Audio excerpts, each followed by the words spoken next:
Here you are at last.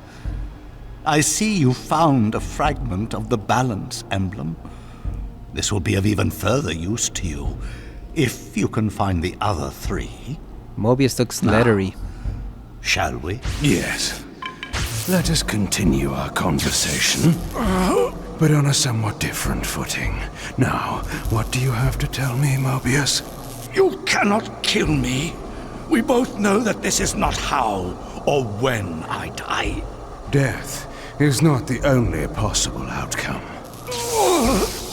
Your delusions of fulfilling the vampire's foolish prophecies have badly distorted your judgment.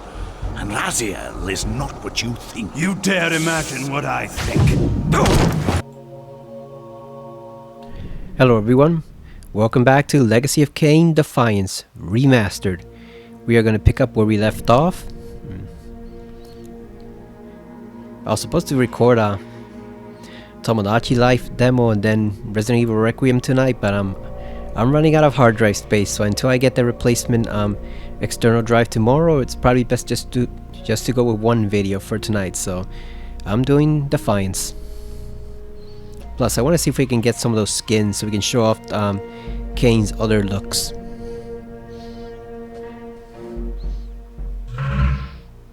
Okay, so our objective is to use the Falcon insignia to seal door. Gotta pursue Moebius.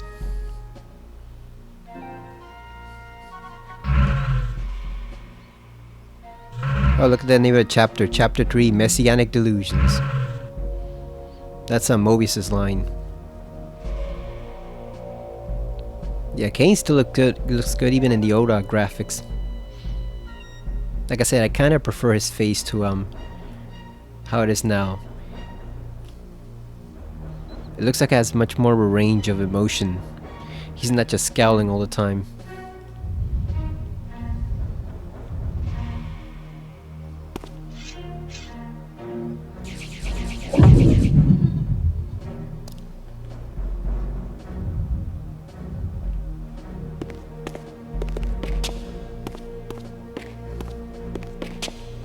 I think we're probably going to trigger a trap there, if I'm not mistaken. Oh no, it's fine. Okay, so I think we gotta go. Yeah, we gotta get up to the little second level there, so we can pick up the collectible.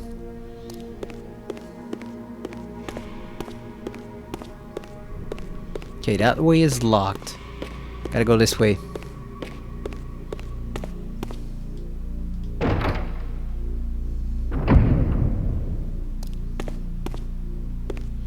How are you all doing today?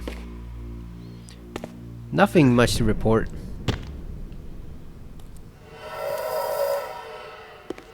Like I said, I'm running out of hard drive space, so I picked up a new external drive, but I gotta go pick it up at Best Buy tomorrow.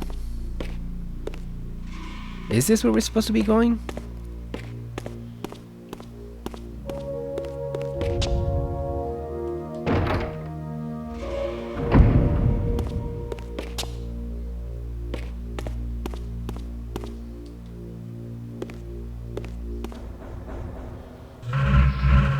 Oh yeah, I think it is, because we gotta use the Falcon insignia on the door.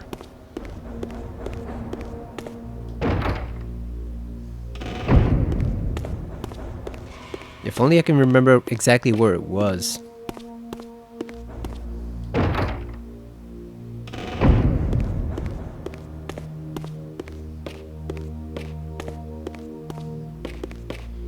No, this is where we came from, right? This is the yeah, this is all the way down to the catacombs.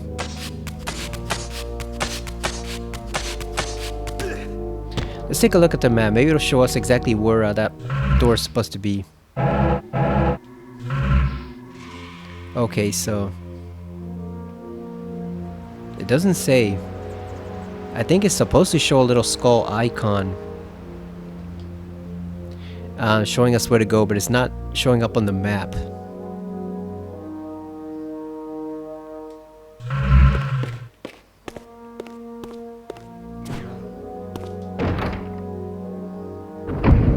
That's the one thing about this fortress level. It's very easy to get lost in here.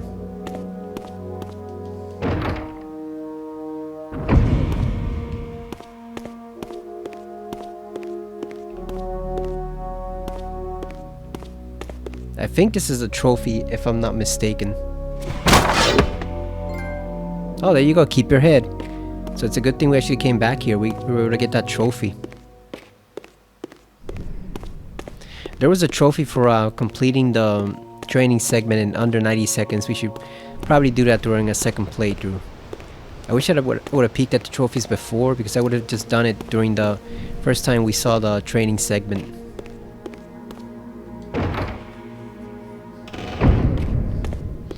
I think there's one for defeating all the shade monsters you encounter in a certain amount of time.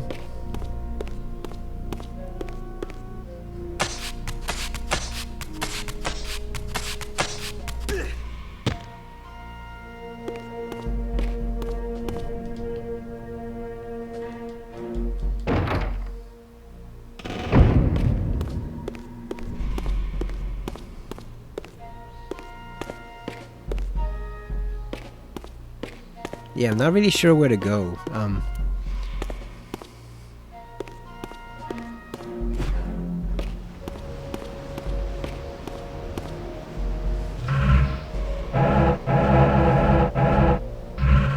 Balance emblem. Where's the items that we Falcon have? insignia.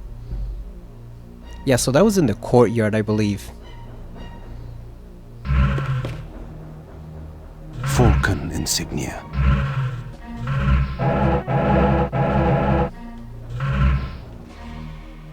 So there's the checkpoint. Okay, here it is. Here it is. You see it here? That little skull in the corner, that's where we're supposed to go. Okay, so the opposite direction then. So how do we get there? Because we have the doorway over there. This one is locked. Yeah, so how do we get over here without having to go all the way around?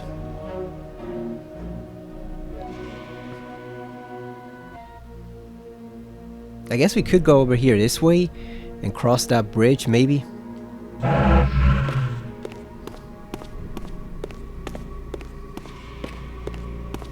Yeah, let's go back. Maybe that's just a regular checkpoint now. We don't actually need to go through that section. Maybe we can double back over here, and that just saves our place.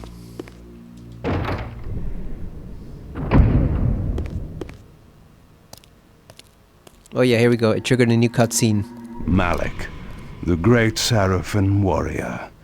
I had met him before. His sword and shield seemed to have gone astray.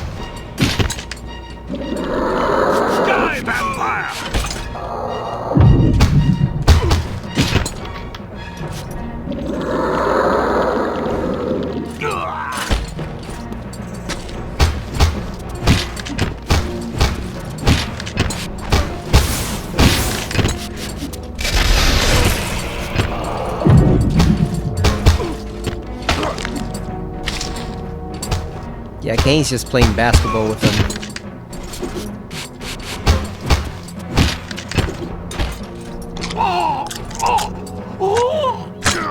So these have gold armor here instead of silver ones. I wonder why they changed it.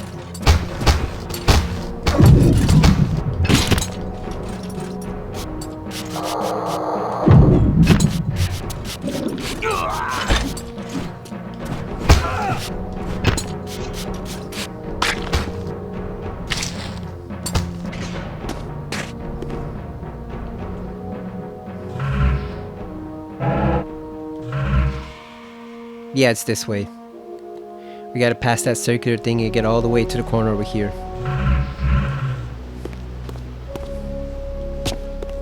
You know, one thing I forgot to do, I'm gonna adjust the sound just the slightest bit. We're gonna put it up to 65 and see how that works.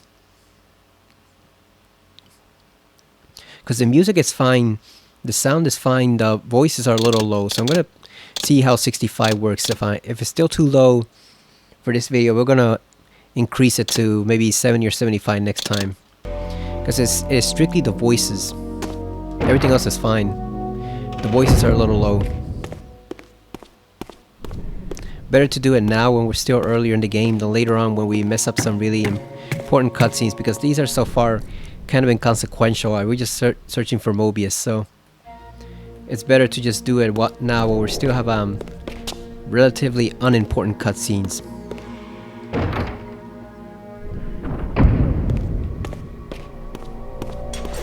Here we go. Spellcasters can enhance allies' abilities.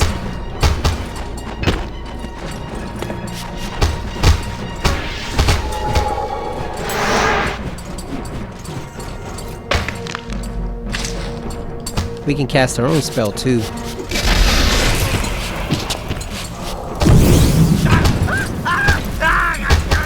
Damn, we set him on fire.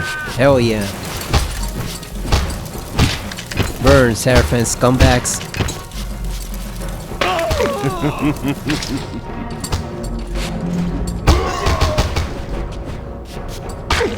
This guy's gonna get another Blast of Reaver spell. Damn, we just killed him just like that. This game's combat can be fun, even though it's repetitive. It can be fun as long as you make use of all your abilities. That's the thing, if you only stick to the blade, it can be definitely a little repetitive. But if you mix it up with the spells and all that stuff, that's how it gets interesting.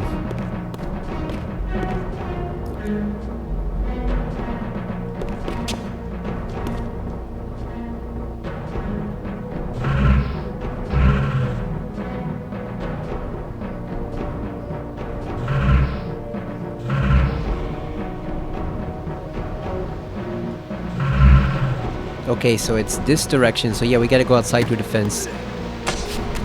I wanna see how the volume comes out, because we might need to adjust the music just the slightest bit.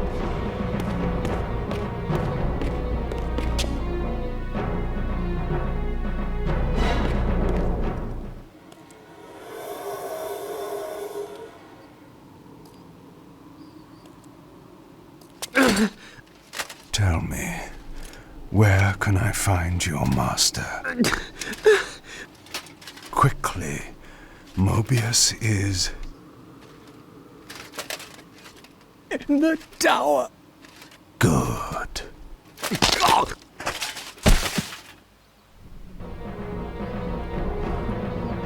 Oh, look at those pretty mountains, look at that.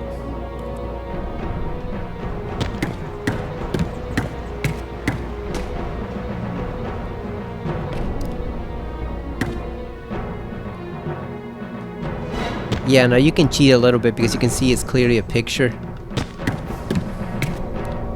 It was just a lot less noticeable in the PS2 graphics, but you can clearly see it's basically a still image of the mountains. It's not really rendered in real time.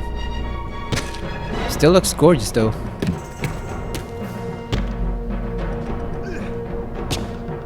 There was another section where you could get a much better view of it. I don't think it's here. I think it's much later on. Oh yeah, when you're near the bridge. That's so you can get a really close look at it.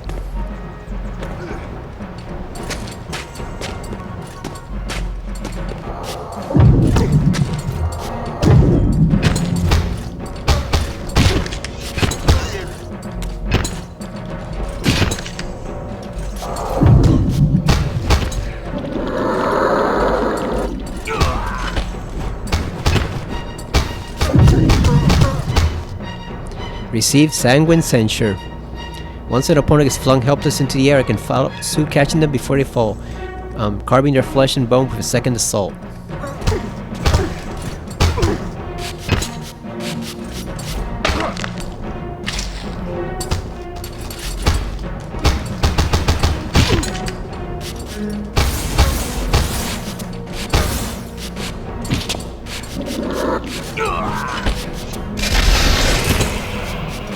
Also make sure you use the dodge a lot. It really helps you out. Die, vampire!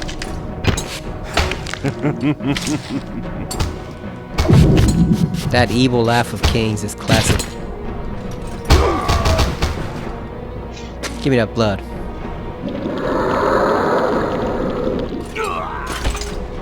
Perfect Kool-Aid. Yeah, I think it's this way.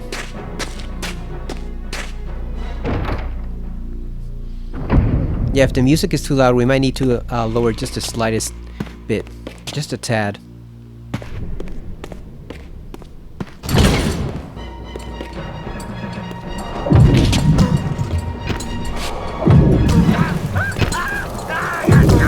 There you go, burning Sarafan.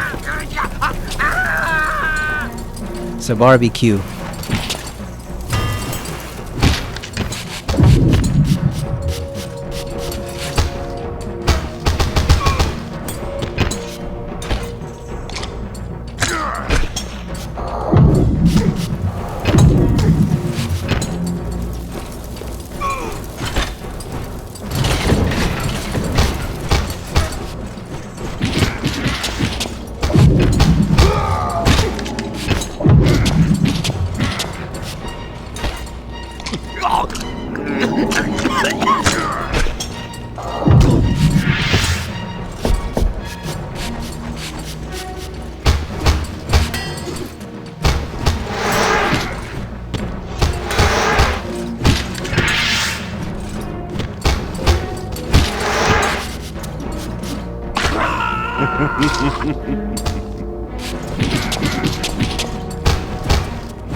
You almost get the sense Kain is toying with him in this particular timeline. Since they're no match for him, he's just killing them for fun. Since they're the ancient enemy of the vampires, pretty much. He's just having fun wiping these guys out. Because who wouldn't be? Like, he's only one man and they can't stop him. I'm pretty sure in this timeline I discontinued Heidi to the disbandment of the Sarafan. They just didn't have enough knights left to maintain their ranks. Kain just went through them. Okay, that's locked.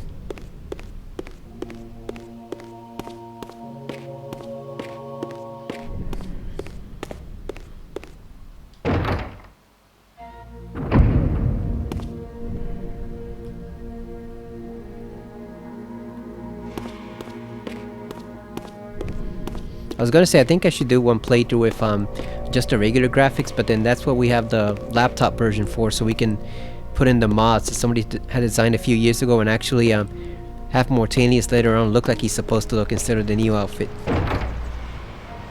There's an HD mod that does a couple changes to some of the characters. It'll be interesting to compare them when I play that on the laptop compared to how they look here in the HD remastered. There you go, there's a long jump, which obviously Kain does not need at all. Because he can actually teleport, so that's pretty much just a homage to Blood Omen 2, that's all it is. They just wanted to show some support and continuity for that game, since that game is very disliked and its team is disliked, so they just wanted to show them some support, so that's why they put that in there. But under no circumstances does Kain actually need to jump like that, because he could just teleport everywhere if he wanted to. Earn Kain Skin, Petty Nobleman. This spell allows me to cast away the guise of death for a time, allowing me to walk among the living undisturbed. This spell also provides a visage of nobility, for there are many who would easily divulge more to those of highborn blood. So you can't use these as a power up here, but yeah, in the original Blood Omen you could don two different human disguises. One was a villager, a peasant, and that would prevent you from attacking. And also like Ermak the Mad, which was this mad drunkard who lived in one of the villages, would talk to you and share information with you. Actually, I think he was the one who sent you to recover the spell that lets you transform. And then you had the Nobleman guise, which is That was basically when you needed to enter Willendorf and you needed to appear like a nobleman, you know, like Kain's actual self before he got turned into a vampire. You would use that disguise. So they had actual gameplay purposes in Blood Omen 1. It wasn't just a skin, it was actually part of the gameplay. Let's see what it looks like here. I already saw it in the playthrough, but let's see what it looks like here. This is basically human Kain. Balance. Falcon insignia. Here we go, Kain skins. Fatalistic Emperor. What is SRX Kain?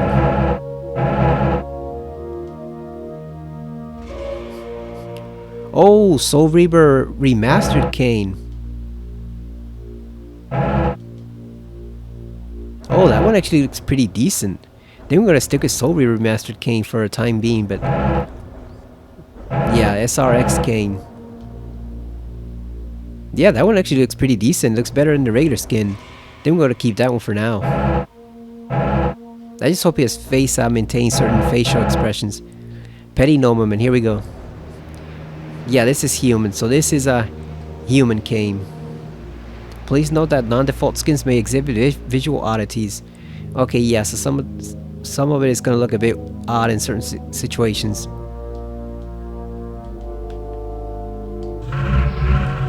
Yeah, there we go. Somebody said he looked busted. I don't know if he looks busted, but he definitely definitely a bit chunky. I think it's the armor. I think it's the armor that makes him look a bit chunky. But you know what? We're gonna use it here, just because just to give the Sarafan the horror of being cut down by a human-looking knight. You know, it's just horrifying. By how the hell can this random man in Willendorf armor just carve right through us? Malik's missing shield. I hated to restore his dignity, but I would need to return this to his monument before I could progress. Oh, and also seeing this human man drinking their blood. Receive Malik's shield. The owner of the shield I knew too well, Malik, the Sarafan warrior priest and guardian of conflict who, after failing the Circle of Nine in his duties, was captured and imprisoned in his own suit of armor. Returning this object to Malik's state may further my own goals within the stronghold. So yeah, it was said that in Blood Omen 1 that Malik's vanity had caused him to fail the Circle in, you know, in defending them from Borodor. In Soul Reaver 2 we saw that was not true. It was Moebius who distracted him.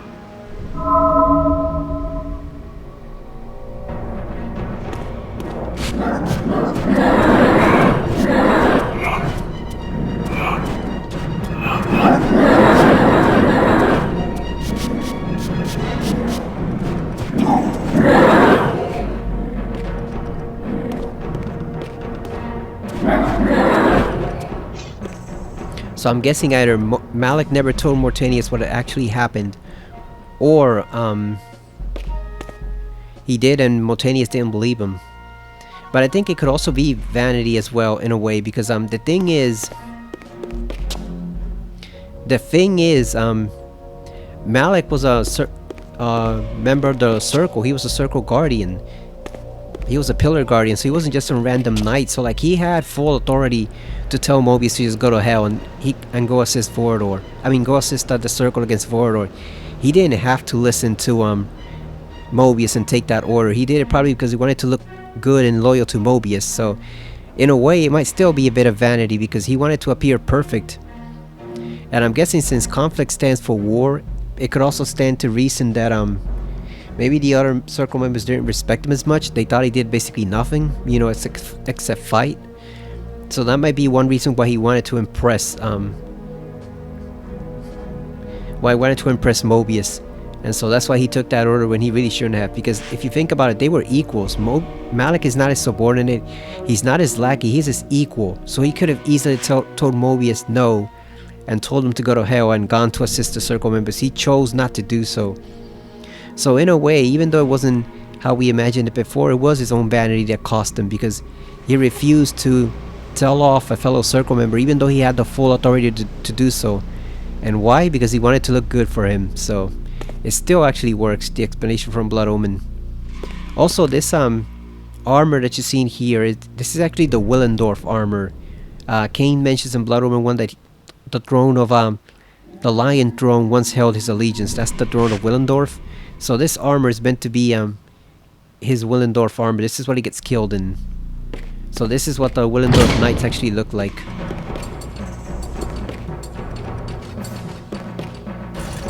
Okay, where do we have to go? I think we have to go to the courtyard. Let's just see him jumping in the knight outfit. Look, he's got a bluish green eyes. That's a hell of a snapshot. Let's take a picture of that. Perfect, human Kain in all his non-glory. Yeah, looks kind of weird. Not the worst looking man we've ever seen by far, but definitely kind of odd. And they gave him generous hair here because in Blood Omen 1 he was balding, so they actually give him a bit more generous hair here than they did in the original game. Alright guys, time for human Kain to kill you. And drink your blood. They're gonna be like, who the hell is this guy? Die, vampire! Well, he's someone who got in here using this spell, and now you're all fucked.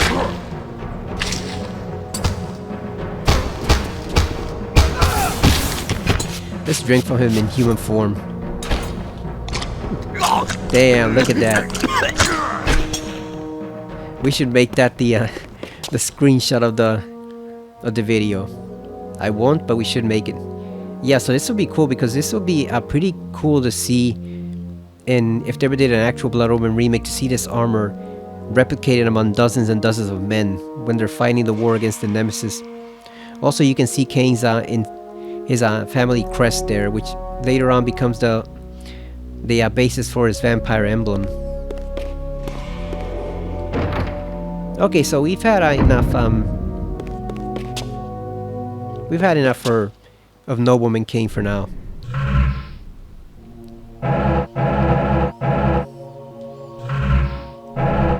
Petty Nobleman. Fatalistic Emperor is the regular one.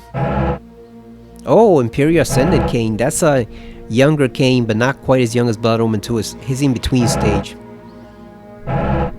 So this is Fatalistic Emperor.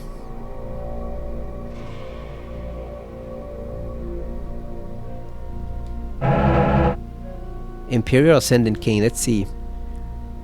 Oh, okay, wait a second. I think this is actually, is this the Blood Omen skin or not? Oh, it looks kind of weird. The textures don't look quite right. Can we get a close-up look at him? Like, is this supposed to be designed this way? Kinda looks a bit blurry. I don't like his lips, they look a bit too smug. But it's interesting to see the evolution he's undergoing. His skin is changing, his ears are becoming kind of morphed with or melded with the bone structure around his skull. So that's pretty interesting. So this is what he would have looked like, probably had he appeared in the Dark Prophecy as a flashback. You know, when he was young and just starting out his rule, when he resurrected the Sarafan lieutenants. Also, look at his boots. He's obviously growing the big ass feet that vampires had, but he still uses boots. He doesn't quite have those bone claws that he did before. So this one's actually kind of interesting. Let's go with this one for a while before we switch to Soul Reaver Kain, which is my favorite. Yeah, so this one's actually kind of cool. This is, like I said, what he would have looked like had we seen him in the Dark Prophecy in a flashback, or maybe like a retro gameplay sequence, maybe showing him how he found the lieutenants. I do wish it wasn't quite as weirdly looking and as blurry as it is. It doesn't look fully formed, but I guess that's the point. Who the hell's throwing arches at me? I mean bullets. Arrows, whatever. Damn.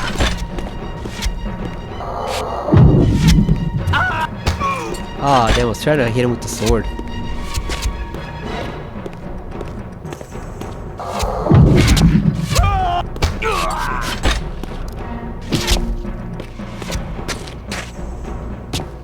Is there any way we can get up there or not?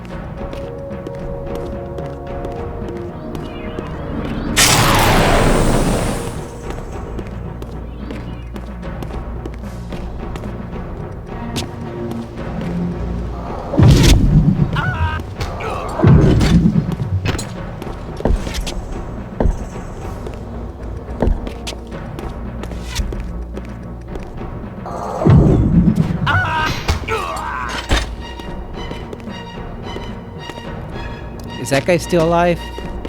Oh yeah, he is.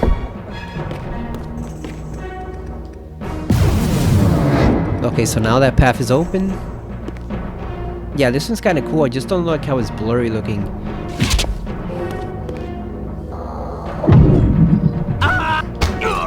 Damn, we couldn't get him. We could not get to him in time.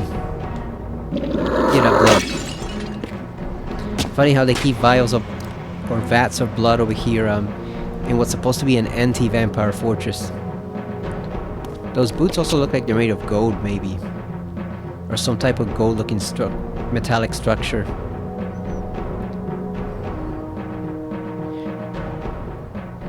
Yeah, I guess it's just I wonder if there's any difference between this one and the PS4. I mean the PS5 version. Might want to check that out eventually. But I don't think so, because none of the others have any trouble rendering, so...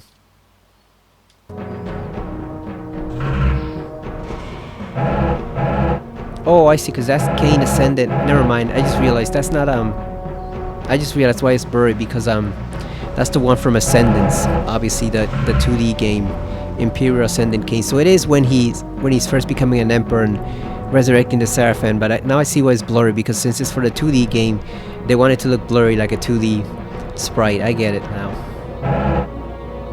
Okay, so Fatalistic Emperor is the regular one. Let's see how Soul Reaver 2 Kain looks. Oh hell yeah! Now we're talking. If it retains the full facial features that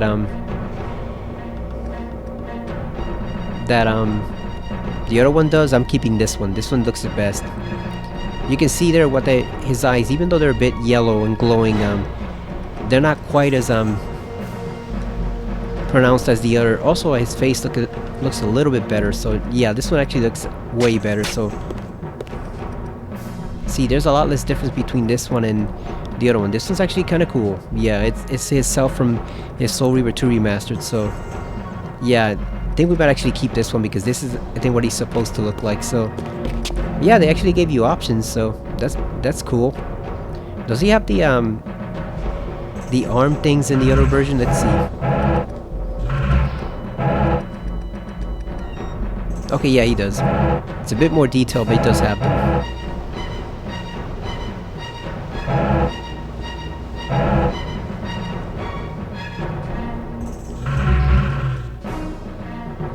Oh yeah, let's keep that one. Let's see how his mouth moves when he speaks. Because if it doesn't look right with the motions, we'll switch back. But if he actually, if it actually emotes properly during the cutscenes, we'll just keep this one, since this is by far the cooler version. This is basically his Soul Reaver 2 Remastered version, which is pretty nice.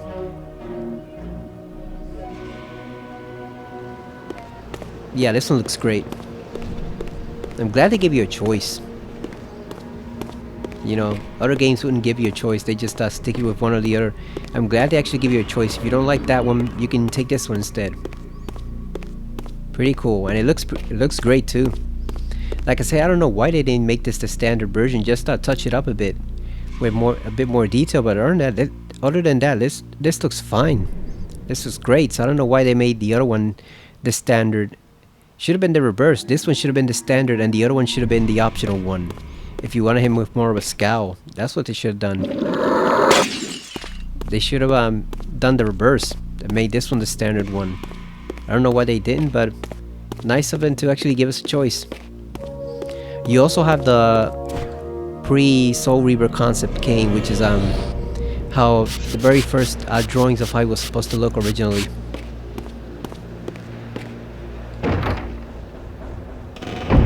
Oh, here we go. Tossing the Sarafan off of the ledges.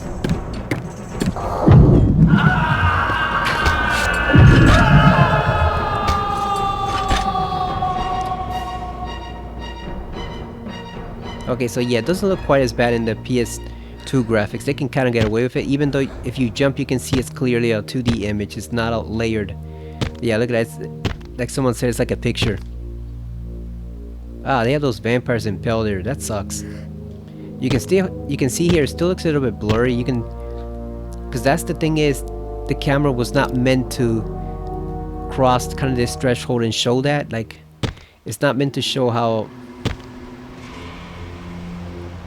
it actually looks. The camera's supposed to be static, but the 2D camera, well, the 3D camera they put in this version, that's what makes it look like that. Normally you wouldn't notice it because the camera would never pan around to this section, so you would never see that little aspect right there with the regular gameplay camera. But with the new 3D one, you definitely see it if you jump.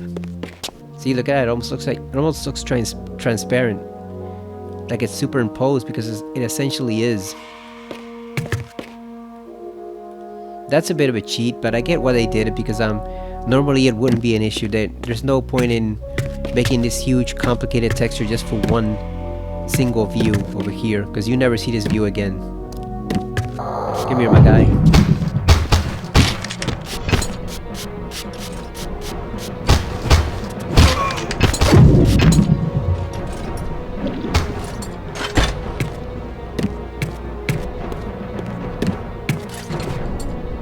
Look at this guy coming out of the floor like a rat.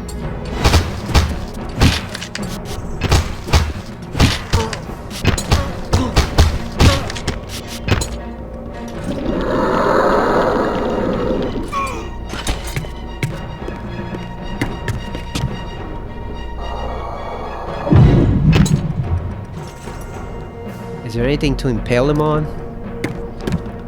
I don't see anything around. Malek's sword belonged in his right hand. However distasteful this errand was, I would return it to its proper place.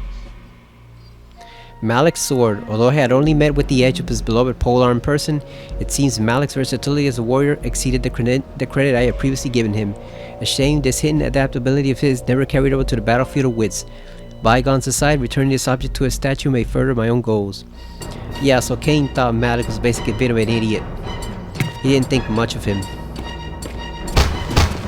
But even though he was a scumbag and a deluded religious fanatic, he was actually a good warrior. Like I said, it wasn't his fault that Bordo killed the circle. It was Moebius's.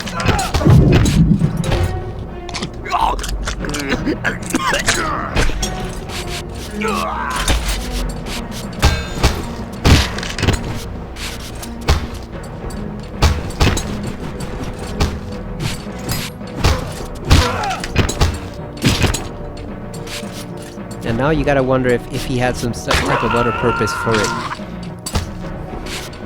Let's see if we can throw them off with the Reaver spell. Not quite.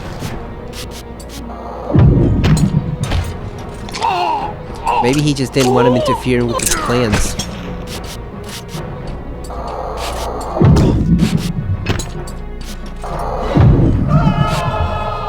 Damn, look at that. And of course he fell. He looks gigantic falling down on the mountain since it's only a picture.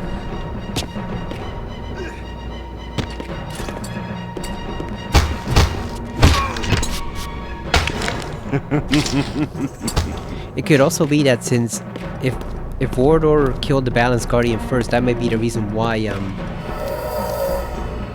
their magic failed to help them, because maybe Vordor took out the one guy or girl who was basically balancing all their magic, so it kind of disoriented the circle a tiny bit for a few minutes, enough for him to kill them. Or it could also be Moebius' staff that affected them.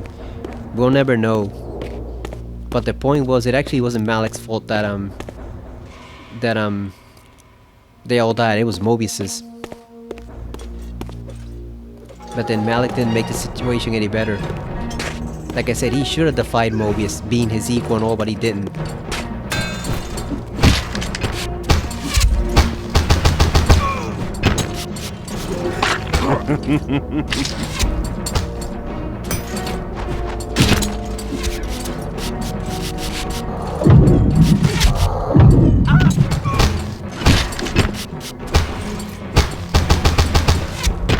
How many hunters do you think the Sarafan had? They had to have at least a few thousand in order to be able to hunt vampires effectively.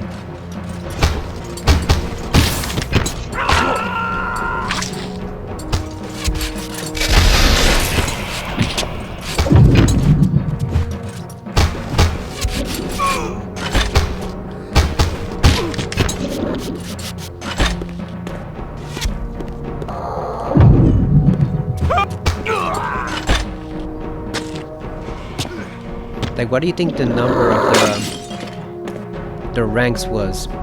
Because the history file for Soul Reaver 2 said that as the ranks of the vampires swelled, as the number of vampires in Nosgoth swelled, the Sarafan arose to challenge them. So how many do you think they actually had? The way to the tower now lay open before me.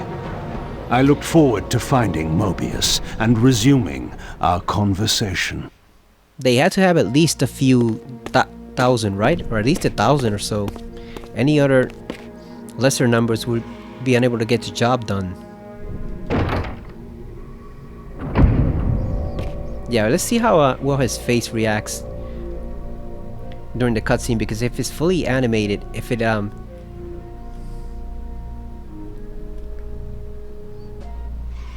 looks better than the other one, we'll keep this one, since this is his Soul Reaver 2 version, which I think actually looks pretty damn good.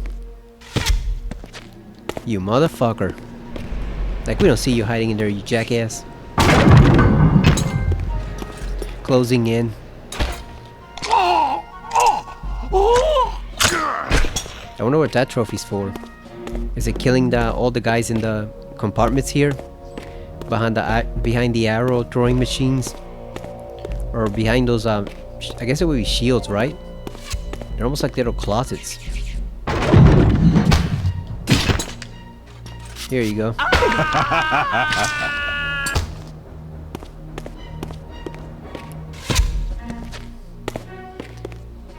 They do throw some pretty powerful arrows, I'll give them that. Significantly damaging arrows. Like, they're enough to throw an elder vampire 5 or 6 feet across the room. Those are some powerful arrows they throw with the flame tips. But it's not enough for them, unfortunately.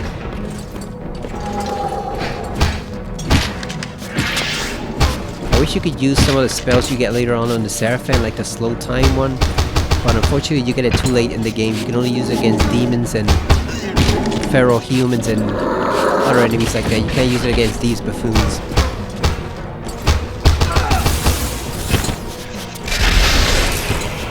Let's eat this one.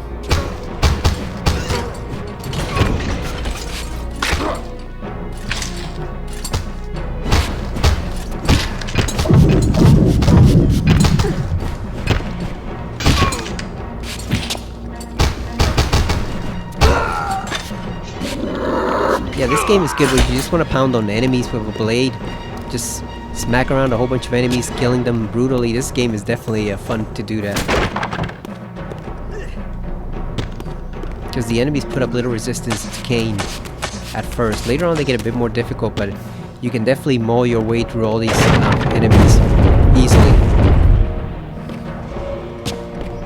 Then obviously Raziel gets the same move, so you get to have a bit of fun with him. Okay, so we need the sword. A decorative sword for that.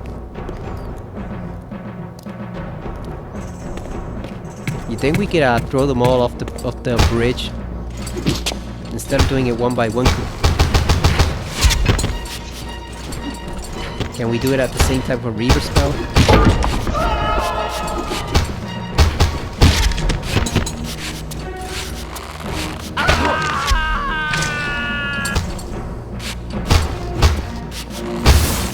Here we go. Let's see.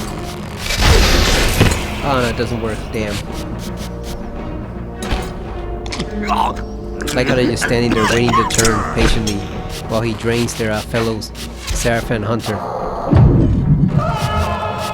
Damn, look at that! Damn, that guy fell into the sea or the lake. That's the Great Southern Lake, right? So here you go. Here you go. Have fun swimming. Yeah, go swim in the Great Southern Lake. Maybe you can discover how to unlock the Spirit Forge that we know is there. I'm guessing that's an old Sarafan hero, maybe one of the first. This skin of Kain's looks really good. Like I said, we'll probably keep this one for most of the game. If the face cooperates, we'll definitely keep this one. The only time we might take it off might be for like the very end cinematic with him and Raziel. That might be the only one we take it off for. Okay, what else are we supposed to do here? How do we lower the bridge? Oh, we can climb. There we go. We gotta climb this one. This game is still fun. Like I said, I just wish it had a bit more puzzle solving than it does. But other than that, it's still pretty fun. Especially this part in the Sarafan Fortress here, where you're just mauling through the Sarafan like you're nothing. Damn.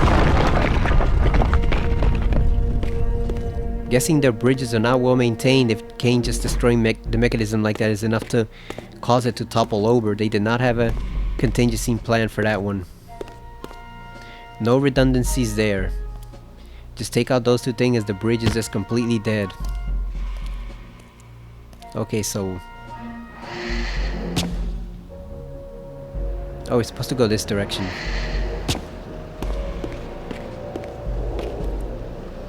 You think we could do like a little snapshot of this? Let's see. I want to get one of him flying.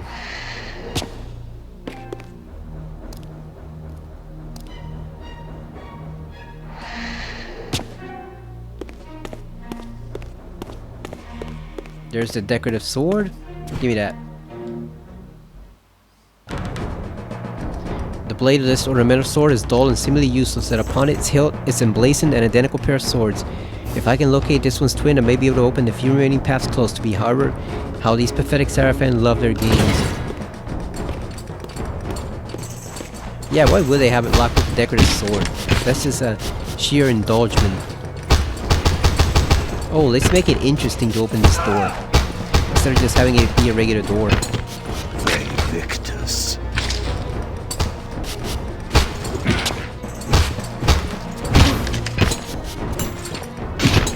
You prefer the silver or gold? I'm used to the silver, but the gold looks pretty good too. That guy got fucked.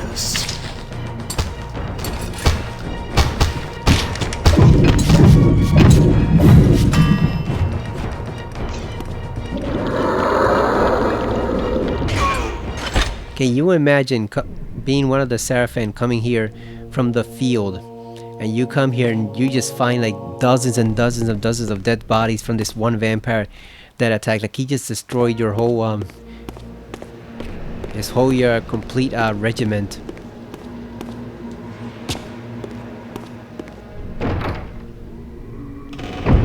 Oh, there's more of them over there. That cannot stand. No Sarafan left alive.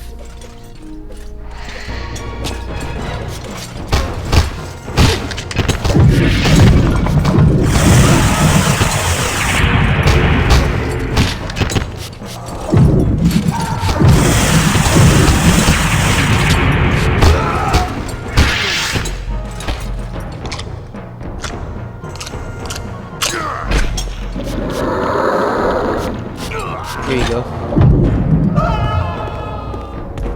Now we can proceed. No Sarafan left alive. No one left behind. I know we still gotta go put the sword over there, but those guys needed to die as soon as possible.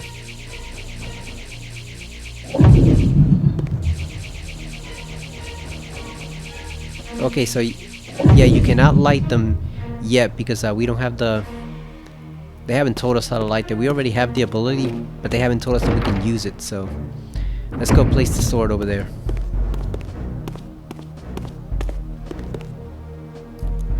You like the little footprints there? That's kind of cute.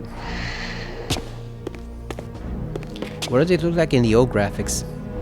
Ah, it was just a circle thing. It didn't have the nice cloven feet, the nice two bone toes that he has right there. Okay, where's the sword? I think it was over here. There we go. Yeah, I love the skin for him. It looks quite a bit more natural than the other one. The only thing is, like I said, his eyes are a bit glowy, but that's the decision they went with. It makes sense, him being a vampire at all. I saw a person confused by this puzzle. You gotta realize you just have to aim it at the proper door and then light the ones that you want to activate. So light those braziers, you see?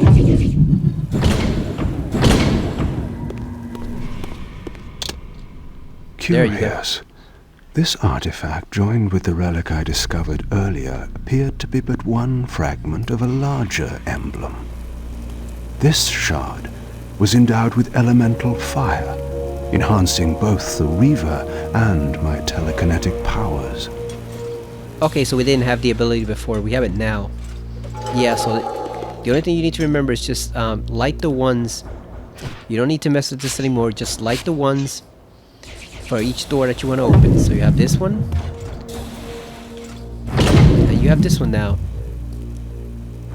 And I think if you had it full Reaver charge, you could light all of them at once. But that's how you do it. Just light them up one at a time. We already opened these two doors. Now we just switch this one off, and we turn this one on. There you go.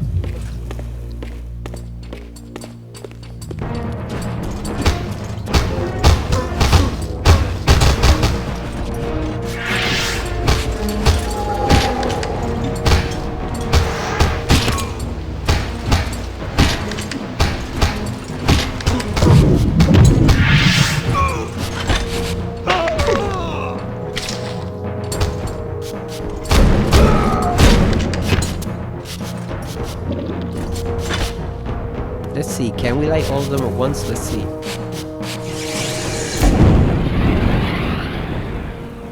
Kind of. Not really. I guess that's probably meant to set the enemies on fire. I forget which one that is. Okay, so now we can go back over here and activate the braziers over here to give us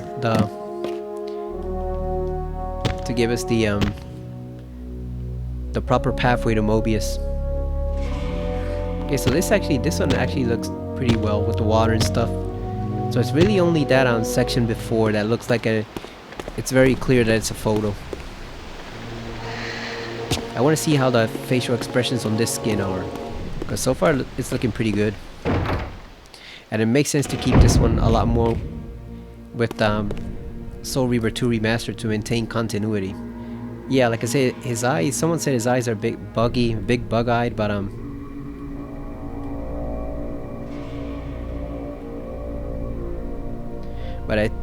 still think it looks better than the other regular skin. There you go. Perfect. We can't forget about getting the arcane tome above. It's somewhere above this place. Where is it? That's over there. You gotta float over there.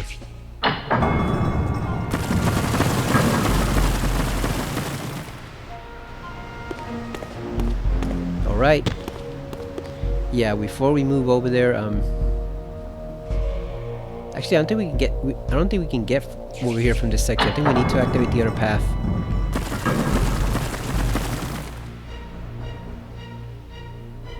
How do we get over there? Let's see.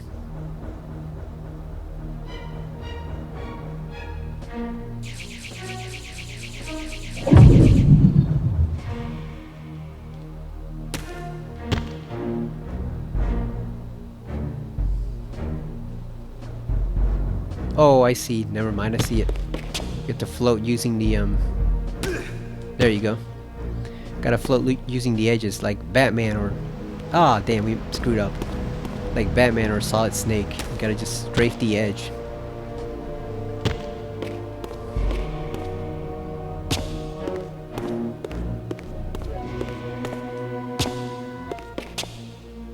Let's see. Can we use this edge? Let's see. It does. God damn it, the camera got in our way. Stupid camera. Yeah, it got in our way. We got plenty of blood though, so it should be alright. Let's give it a second try. Yeah, so...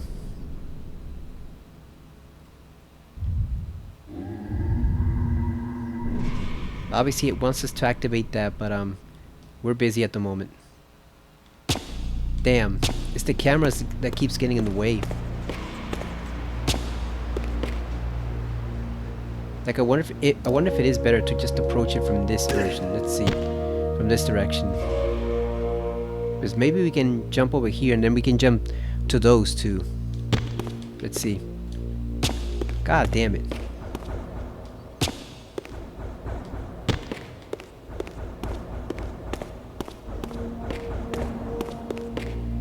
They just had to put it all the way over there, didn't they? They couldn't put it anywhere closer to us. Okay. Okay, we got that one. Now we need to go over here. There we go. Let's see if we can make it over here. God damn it, we were almost so close.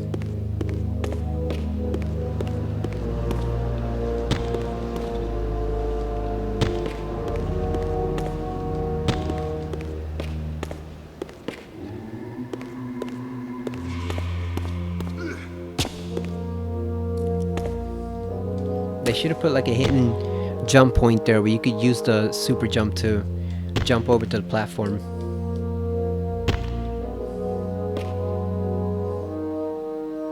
Because it's so close right there. It's so close.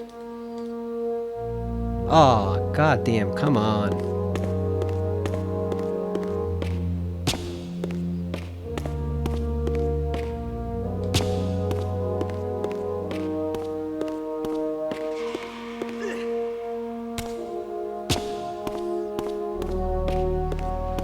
It's the camera that's getting in the way. I wonder if we didn't have the 3D camera, if it would work any better. Because I forgot, how do we switch that?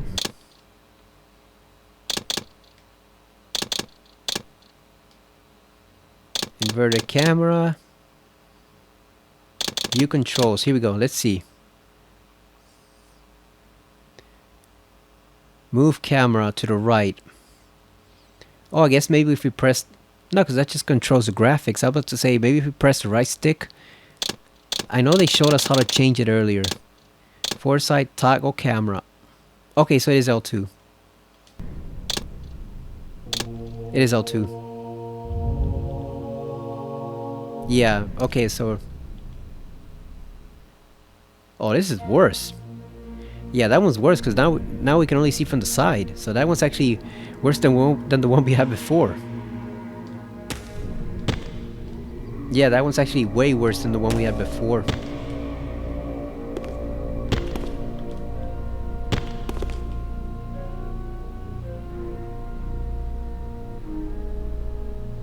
Is there even spacing between both of the ledges or not? Ah, oh, come on. You know, I'm gonna look this up because it is bugging me that it's bugging the hell out of me that we can't get this one arcane tome. I want to see exactly how you're supposed to get that thing.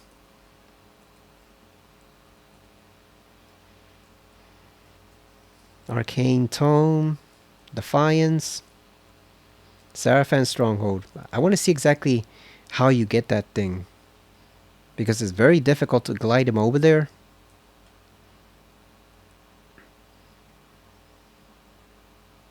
Need to platform a bit along the pillars. See, they have a bunch of walkthroughs here, but I don't want the whole walkthrough for the chapter. I just want the This one right here. Yeah, this is the one.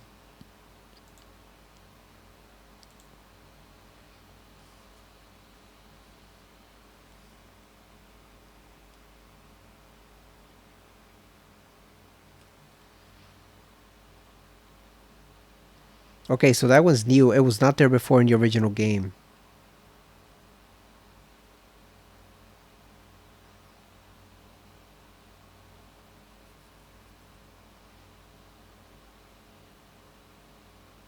Says you can use telekinesis shot right at the end of the jump. Instead of trying to hover, spam the TK shot and you rapidly slide horizontal for a moment in whichever direction. Oh, let's give that a try. Maybe that'll work. Maybe we can just use the telekinetic blast and propel ourselves over there. Let's see if this works. Let's try it over here just in case. Oh yeah, it works. So yeah, let's give it a try. Yeah, instead of trying to hover, we're gonna try to cheat it. We're gonna try to kind of slide over there. Here we go. Yeah, instead of trying to hover, we're gonna try to slide over there. Let's give it a shot. Oh, he almost made it. Shit. He almost made it. So that one's new, in which case I wonder what it is. Because if that one wasn't in the original game, I wonder what piece of art it represents. It's gotta be something they added new, since it wasn't there originally, so...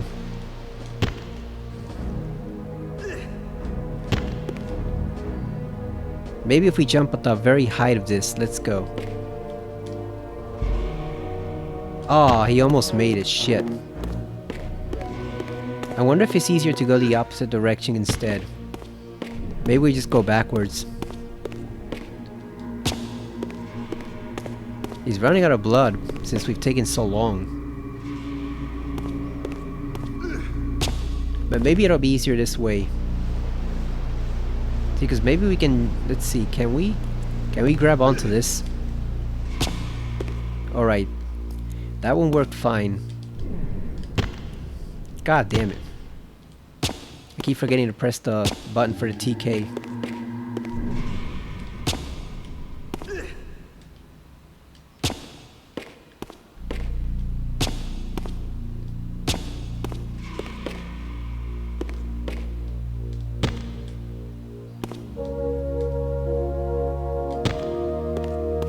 Yeah, we might just leave it here because it's way too tedious to get this thing.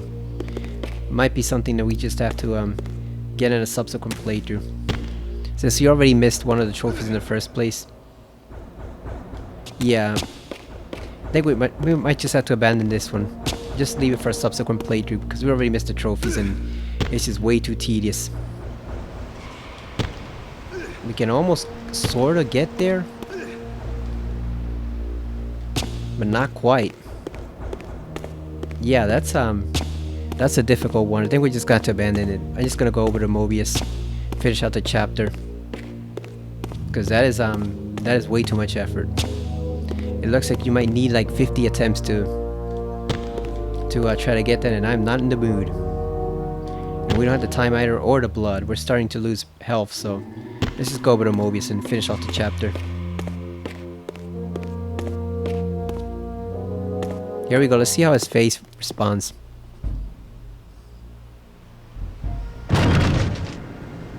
Here you are at last.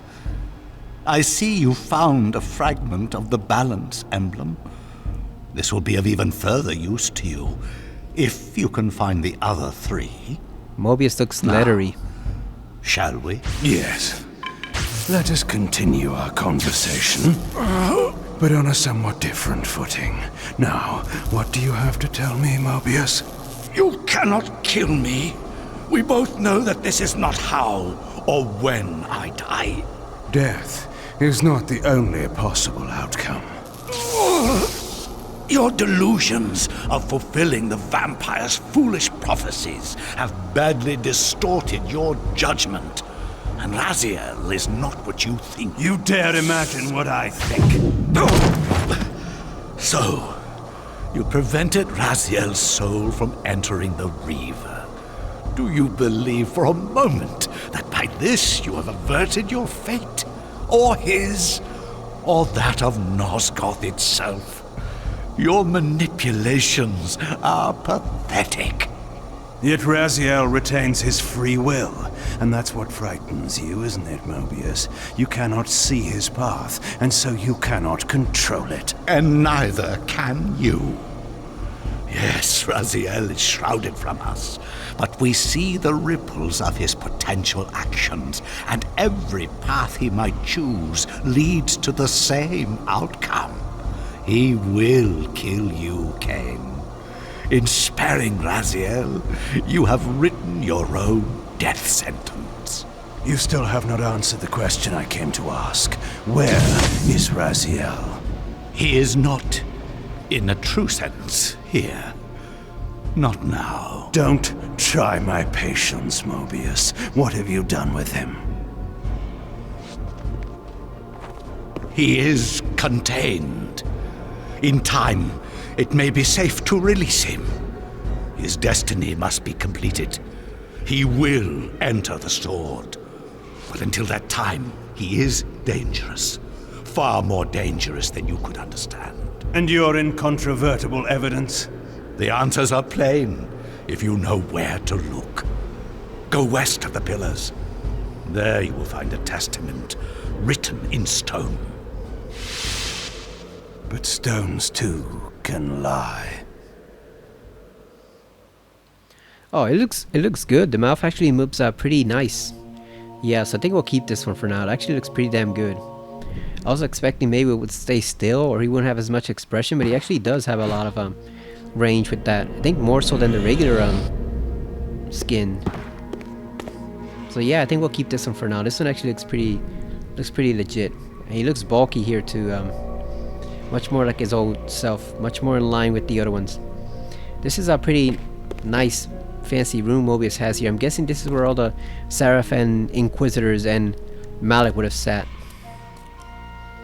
Let's see, how many of them are there? You got 4, 5, 6, 7. Yeah, so I guess this is where Malik would sit in the center, and then the other 3 would sit to his right and his left. Raziel, Turel, Dumas, Rahab, Zephon, and then Melchiah. I wonder in which order they sat. Hey, we got more blood. Let's give it another chance. Before we depart here, let's just since it was kind enough to give us some blood, you think we could float from the edge of the platform? Let's see. No, it's a way too far. Ah, we almost made it. Shit.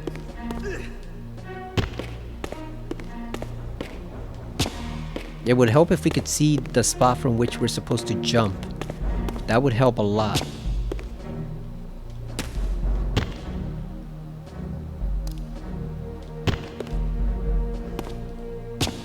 God damn, come on. Yeah, it would help. It would definitely help if we could see if we could see the spot from which you're supposed to jump. Like how far do you stretch it out from that ledge until we actually get the one over here? Like, is it supposed to be at the very top of his jump? Oh hell yeah, there we go. Don't fail me now, hover jump. God damn it. We almost had it right there, shit. Yeah, so it is at the very top of the jump, you basically have to glide down. So you have like maybe a fraction of a second at the very top of his jump, that's when you press to hover. Yeah, see, that's too late there. It has to be the very top of his jump.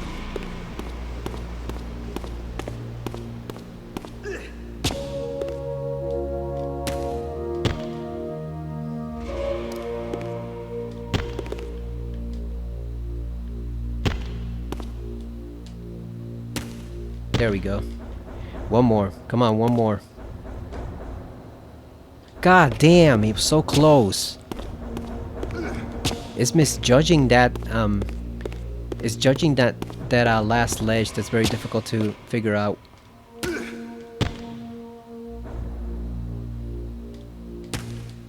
This is where his teleportation ability would really come in handy if you could actually do it.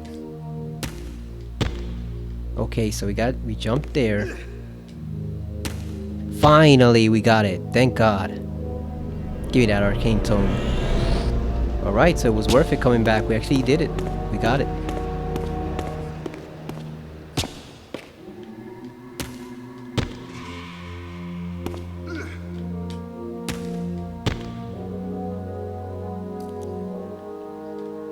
So how did the Sarafan navigate this corridor? Like, did they have an alternate entrance? Because how the hell did they reach that without having to jump over there? I'm guessing there's other parts of the floor that would appear, you know, for them to be able to reach that. So I'm guessing normally you would have a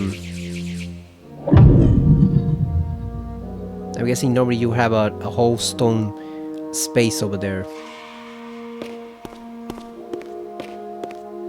You know, like you have like a whole stone road winding up alongside the building, and that's how they would get to it. I guess that's to discourage intruders from trying to assassinate them. They can assassinate them if they can't reach them because they're this high up in the building. Alright, here we go. The pillars of Nosgoth stood pristine against the horizon. Let's go over to the next To the west, area. I would find the enlightenment Moebius felt I lacked.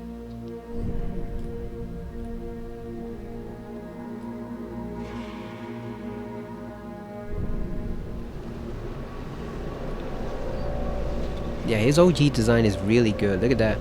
Look at that expression right there.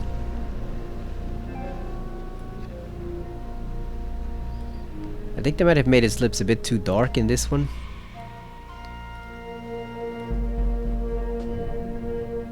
Alright, let's go.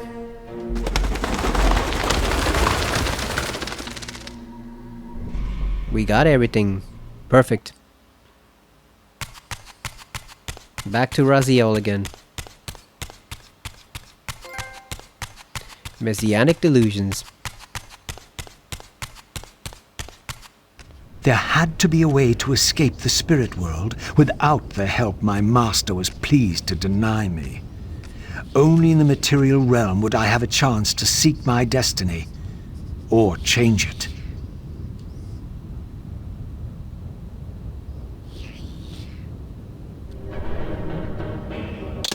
Alright, so we're back with Raziel. Does he have any skins so far?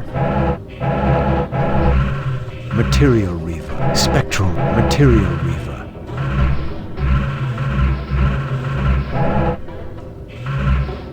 Reaver of Souls, Sarafan Ascendant Raziel. Oh, here's a Soul Reaver 2 Raziel. Let's see that one. This is cool. It's a bit less battered.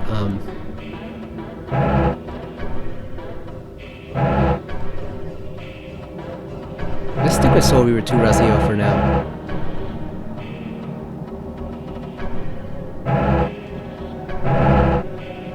And this is Sarafan Ascendant Raziel.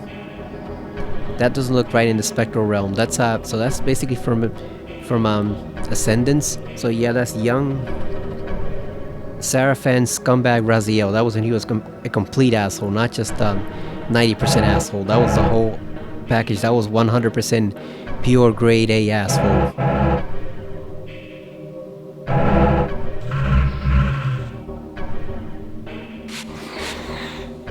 Oh yeah, look at that smug face. That guy's a smug son of a bitch. That guy sucks. Can't believe we're actually playing as him in Ascendance. Like, whoever thought, oh, I want to play as the human scumbag Raziel who's a complete piece of shit. Whoever thought that, really? You want to play as that guy? That fucking buffoon? Let's go wipe out the slew like we always do.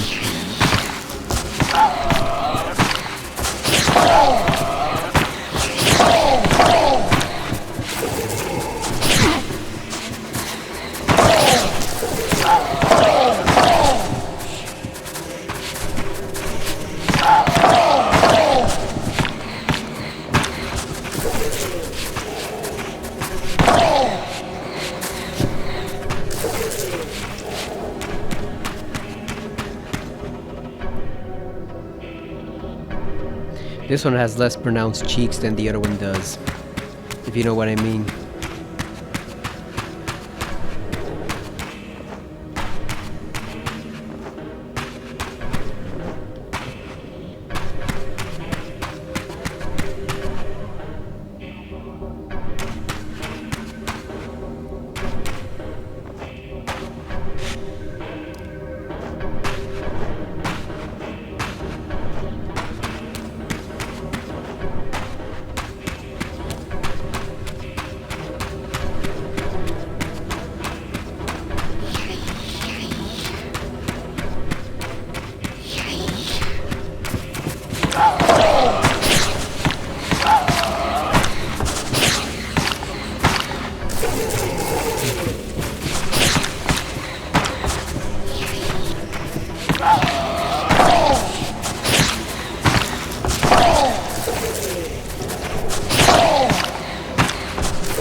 An ancient gate, sealed by the powers of light and darkness, barred the way to the pillars beyond.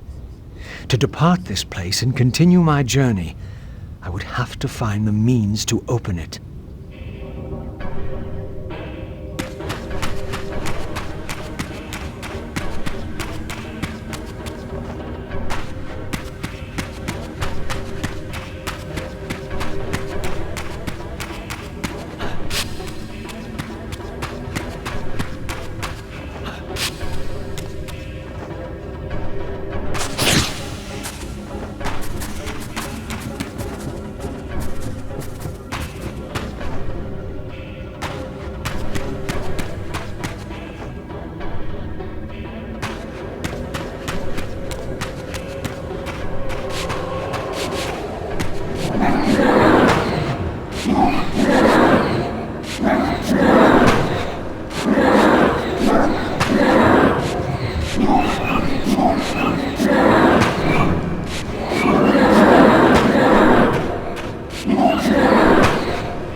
How do you feel about them locking you behind the combat barriers to force you to fight? I feel like it's kind of annoying. I remember one complaint about Ratchet and Clank Deadlocked that a lot of people gave was that the game was pretty much like a huge bunch of arenas, pretty much, where you were locked and had to fight no matter what. Like, there was no puzzle solving or anything, or platforming. It was just pure combat, and that's one thing a lot of people didn't like about that game, the fact that it was just pure combat. In this crypt, I discovered ethereal gases rising from the mouldering corpse within. As I neared, I felt a distinct spiritual pull, and the closer I approached, the more that pull intensified. Hold down and press square to shift into the material realm.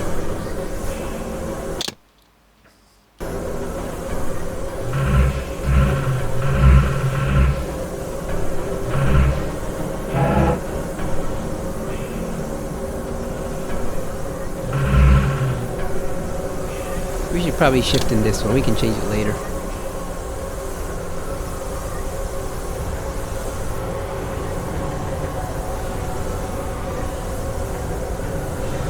In the end, it was not difficult. I projected myself down into that tomb and found myself reborn into the material world. It was a loathsome vessel, but with an effort of will, that too could change.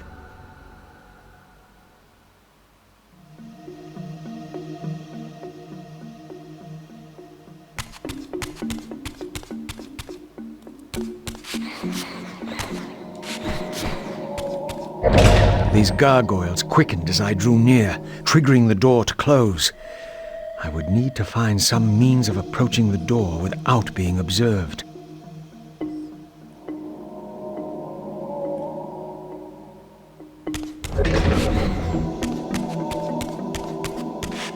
So he's basically possessing the corpses pretty much to be able to come back. What's never explained is why there are so many corpses in some unusual positions, like in the middle of floors, in high up buildings and stuff like that. It's an unusual place for people to be buried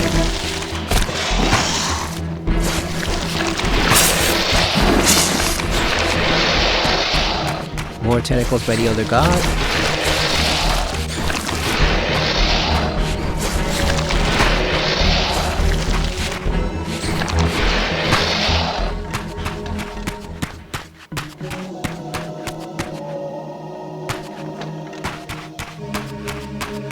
You like Miokaya's music in this? It's the music from his charnel house stage from Soul Reaver 1, the necropolis. I think it fits. It is a giant cemetery. There is a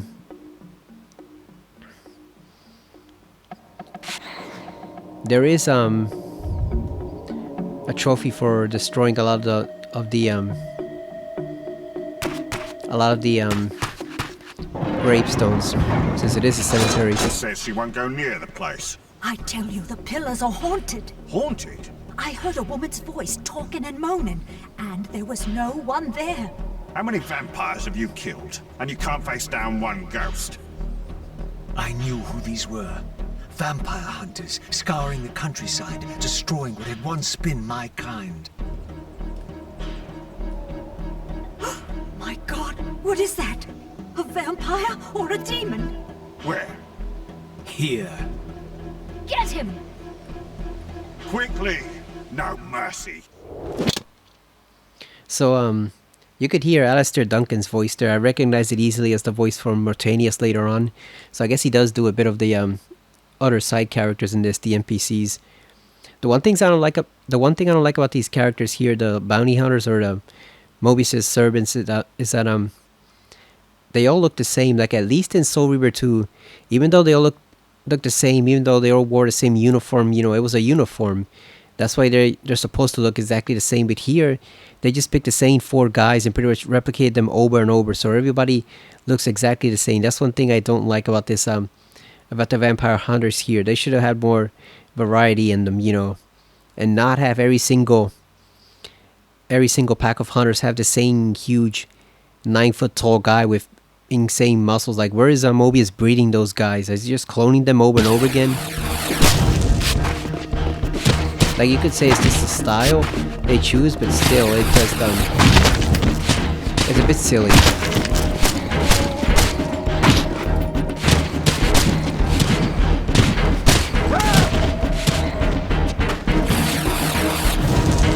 Yeah, take that soul.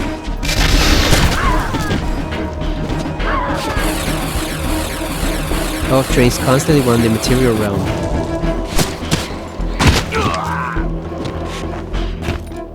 That's new, the way you can just pull it down These like were that. Moebius's hunters, mercenaries enlisted in his crusade to exterminate the vampires. His insignia was unmistakable. But this meant I'd been captive in the underworld for centuries. I had lost 500 years. Then I knew what ghost it was that haunted the pillars. Ariel, the spectre of the murdered Balance Guardian. Perhaps she could provide the answers I sought. But first I would have to find a way out of this cemetery. I wouldn't count on that, Raziel. Yeah, you spent all that time arguing with the other god. 5 centuries went by, you fool. And of course the elder probably knew how much time was going by, so he made it intentional. Just to get him to the right exact moment when he needed him to.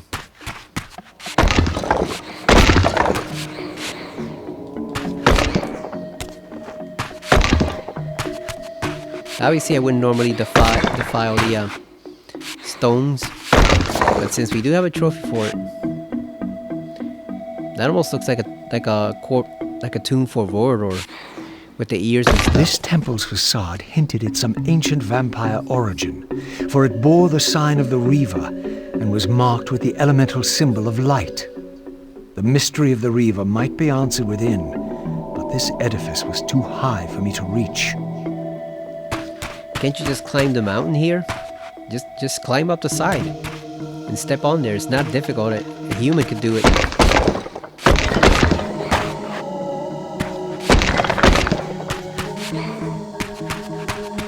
I don't remember how many tombstones you have to destroy. I think it might be all of them.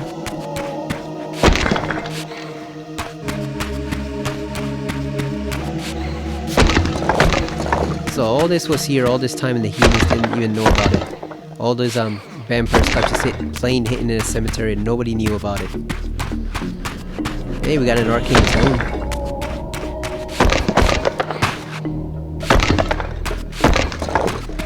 I always hate doing that in games, destroying a tombstone. Even though it's just a game, it still feels disrespectful, but that's what you gotta do for the trophy. I guess we just had no choice but to do it.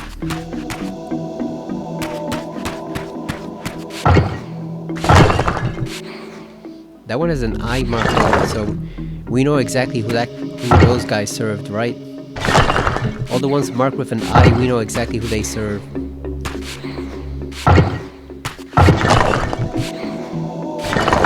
But you know what? Screw these people. We know who their master was. Another temple. This one marked with the elemental symbol of darkness.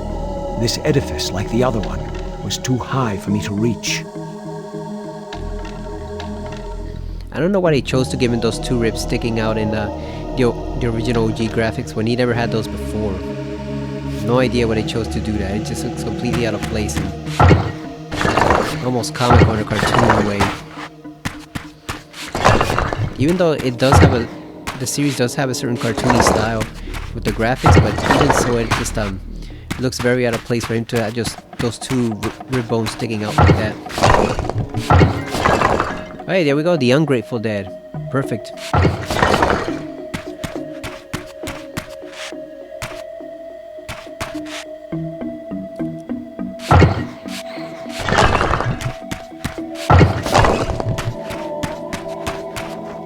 Alright, so now we're fine, I think. We can stop with the tombstone destruction.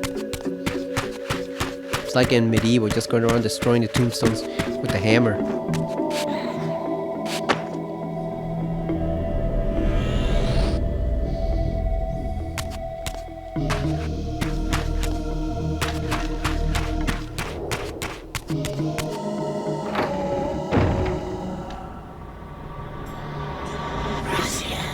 Raziel, fallen hero, renegade and traitor. What is this? How do you know me? Raziel, what are you? Why should any know your name? You are nothing. It seemed my method of entering the physical realm was not altogether original. But where had these beings come from? We know who they are. The green glow gives it away, right?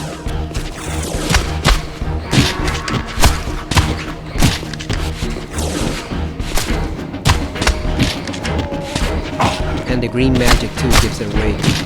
The green combat barriers.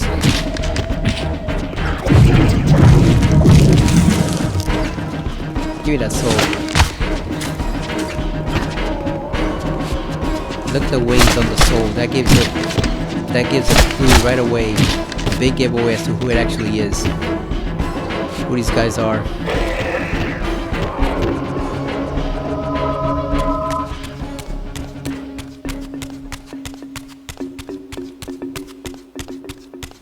This area would be nice to explore pretty further in a remade Blood Omen. Okay, so now that we played around with regular Raziel, let's switch over to Soul Reaver 2 Raziel. Reaver of Souls. Not that much of a difference. This one looks smoother for some reason. I guess since they had to match it between both the first game and the second game, they couldn't really make it too elaborate and have it look out of place in the PS1 Soul Reaver.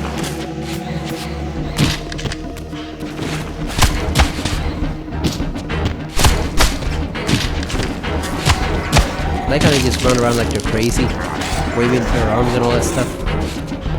Just flailing everywhere.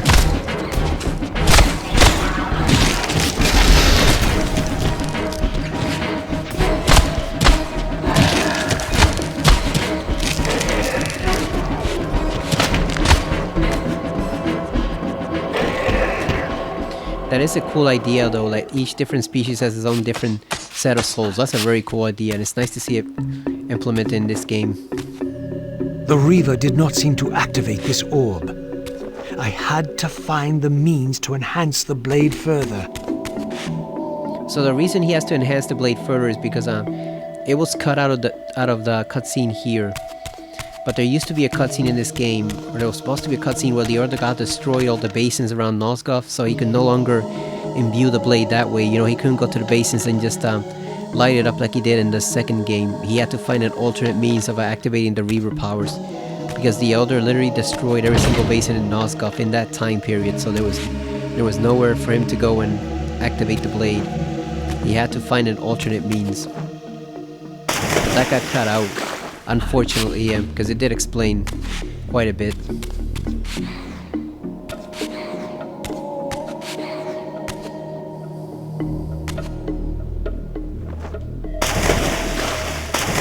Alright, let's go diving.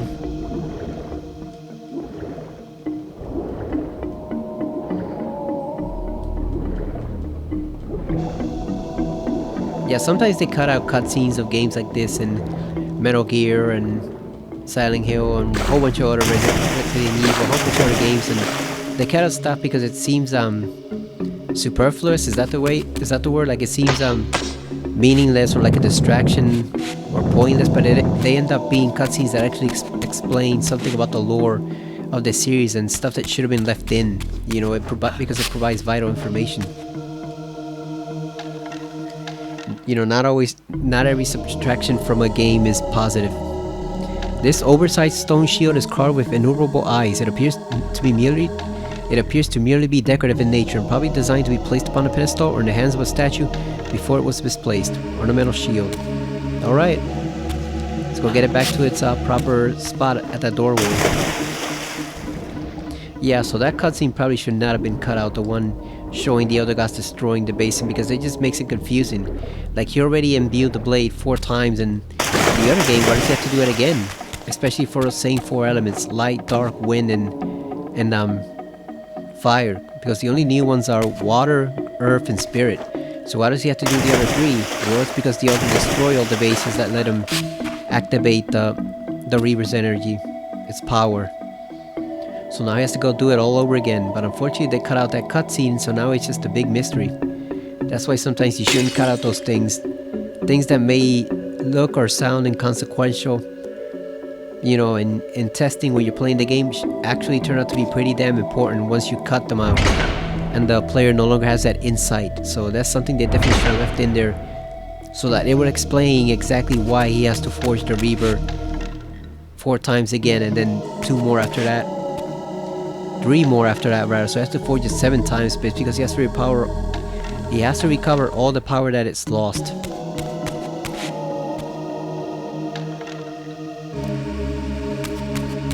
They also could have done a cutscene showing, I don't know if this is true or not, but maybe showing that what Kain did at the end of Soul Reaver 2 weakened it just the slightest bit, and that's the reason why the sword isn't as powerful as it is in that game, because it should be a 1 or 2 hit kill against almost all humans, but it's not. So I guess the reason for that is because of the paradox at the end, where it was half inside the blade, half outside, and the whole stress of the temporal distortion basically weakened the blade, which is why he can strike a human multiple times and it does nothing overly destructive to them. It harms them, but it doesn't kill them instantly, because it's not as powerful as it once was. Once it's rejoined with the blade, however, then it will be a 1-hit kill, but not now. So now you do have to rely on the Reaver powers to inflict more damage. You know, little stuff like that should be explained. You shouldn't just assume that your player will figure it out. Sometimes you do have to explain everything.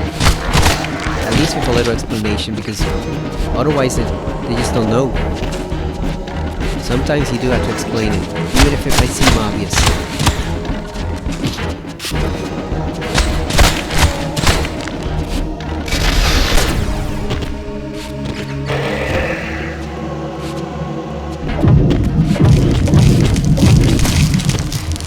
So when he kills them, the ones that he doesn't absorb, do you think when the corpse dies again they just go back to their dimension? Or do they die along with it? Because if they're only possessing it, they should be able to vacate that at any time, like the one possessing Mortanius. So you think they die along with that body, or do they just go back to their dimension and try again? Like, is he fighting pretty much some of the same numbers of that enemy over and over again, like you do in Control? Where one theory is that and it's a theory by the characters inside the game itself. So it's not a fan theory, it's a theory by the actual scientists at the FBC that his kind of recycle the same corpses over and over again. So basically you're fighting the same dead bodies over and over again. You're fighting multiple endless copies of them. It's not an unlimited amount of his. It's that his frequency is recycling the same bodies over and over again. So I wonder if that's what this particular enemy does. They just once he kills one body, they just hop into another. So you're fighting essentially the same enemies over and over again, and unless you consume them yourself. Unless he consumes them, that's maybe when they're permanently dead.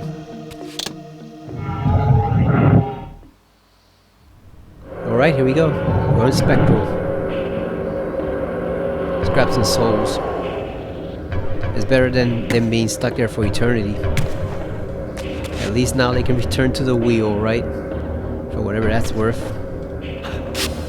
Okay, so there's a space to go down there and become a solid again. But there's also a passageway here, so let's see what this leads us. No, we're good.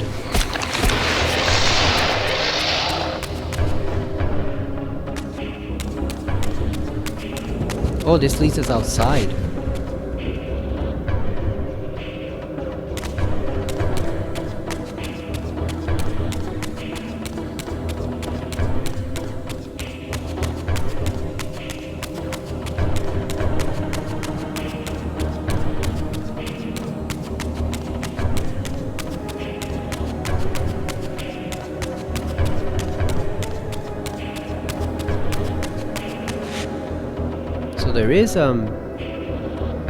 Is there a pit down there? Yeah, there is a body down there, so what do we do with it?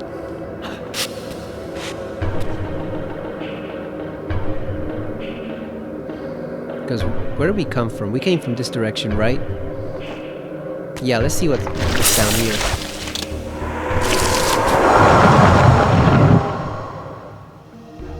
See, like, that's a bit odd. Why would a body be buried there? I guess it is a cemetery, but still.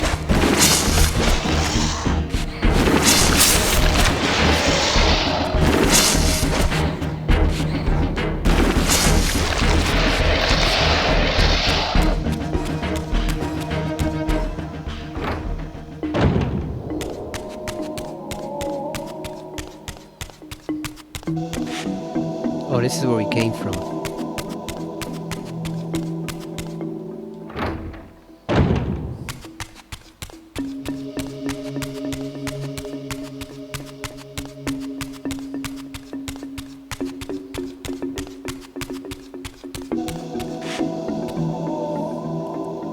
Okay, yeah, so we do have to change.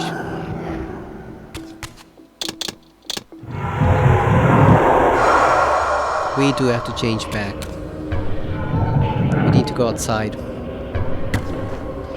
This gives us a good look at what it would look like if they did remake a Soul Reaver 1 from scratch, you know?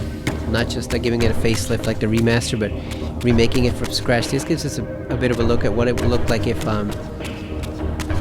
they remade the Melchias section, the Necropolis. Because this is actually a certain mausoleum we see only a little bit of in Blood Omen. It's not nearly this large, but we do see part of it. This edifice, marked with the elemental light symbol, was clearly much older than the ruins in the rest of the cemetery. The door was far too high to reach, and to open it, it seemed the Reaver would need to be imbued with the power of darkness. Clearly, I had more to accomplish before I could discover what lay within.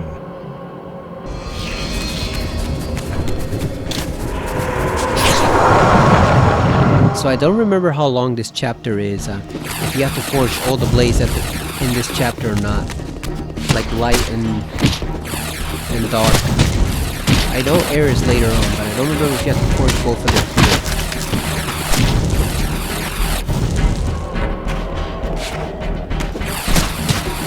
See what I mean? It's just the same 4 guys over and over again. That kind of bugs me because they look like clones. And none of this says that they're all wearing the same uniform. They just look like clones.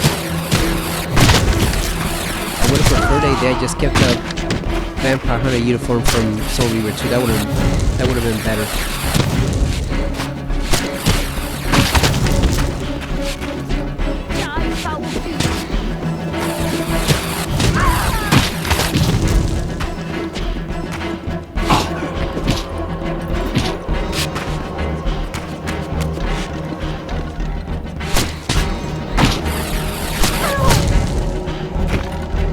That would have been better than having these 4 cartoony people over and over again. They had just been regular soldiers that had the same uniform.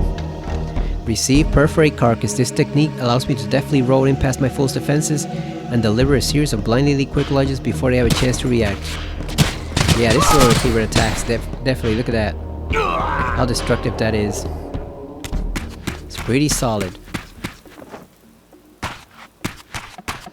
No pun intended, since he's in the material world, but it is pretty solid attack. Oh, look at the light filtering through. So it looks like different times of the year. Like this one actually looks like fall. This one looks like spring almost. So that's an interesting take right there. It looks it's an interesting choice on the part of the developers doing their remasters to kind of mess around with the seasonal vibe of the game.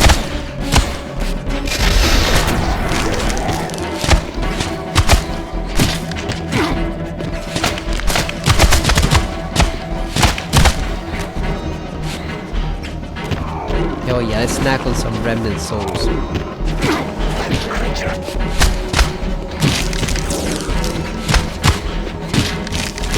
There's a lot of them.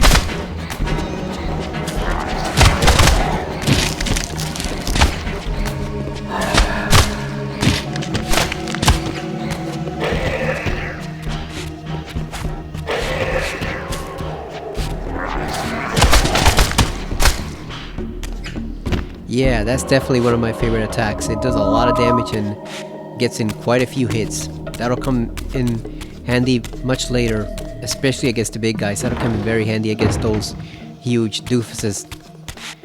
Later on, you see these giant-ass vampire hunters that just look completely unrealistic and cartoony. They look like yetis, but they are very tough to kill. They take a lot of hits, so that move actually helps you do a lot of damage on them in a short amount of time. Definitely one of my favorite attacks.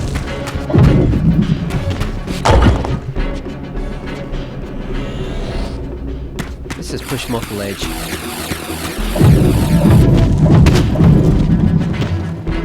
Damn, that didn't kill them. I guess the Sarafan are weighed down by their armor, that's why they all die instantly, but these guys are only wearing light armor, so I guess they survived because of that. They're not quite as weighted down, so it doesn't hit as hard falling.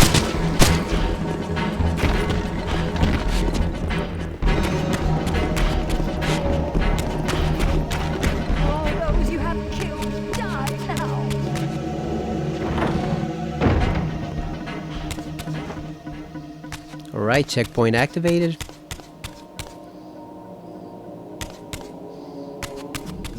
So I haven't talked about the golf this weekend. We had the Valero Texas Open, the last golf tournament before the Masters. I have Ludwig Oberg, he's in second place, so hopefully he pulls off a victory.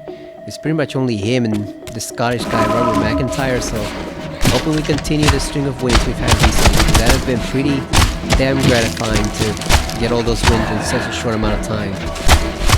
Let's just buy more stuff. Cause I gotta get that octopus game. I want to get Tomodachi Life, Living the Dream, so we need some cash. So hopefully Ludwig gets us another win and we can have some cash on hand for all that extra stuff.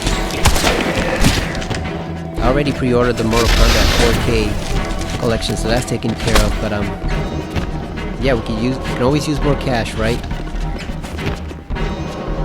That's the one thing that never loses its value, its use, money. because there's always going to be bills to pay and stuff to buy. So hopefully you get another big win this weekend.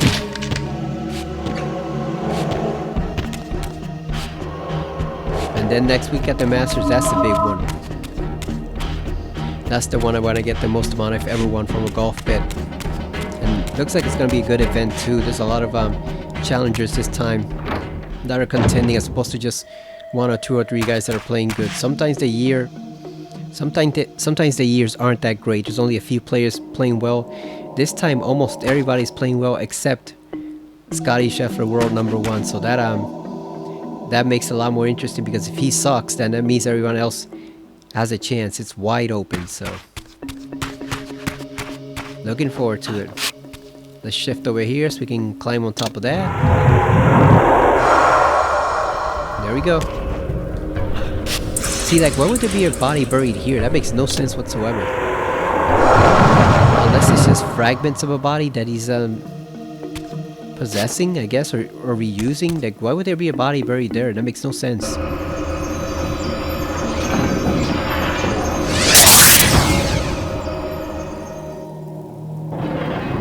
Wait until you get to Warlord's Mansion later on. The body placements there really don't make sense.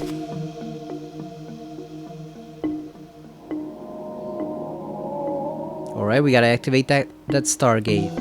That gateway there. Look at that, this move also helps you easily refill the Reaver meter. Oh, here we go. Frickin' Wraiths.